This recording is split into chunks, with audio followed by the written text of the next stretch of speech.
করে সুমহান। কোরআন কোরআন সরল পথের পয়গাম।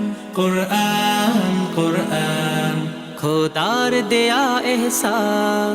কোরআন কোরআন মুখর সারা দিন রাত, বুকে ঠোঁটে আয়াত আয়াত, যত খাতির সবই কোরআন।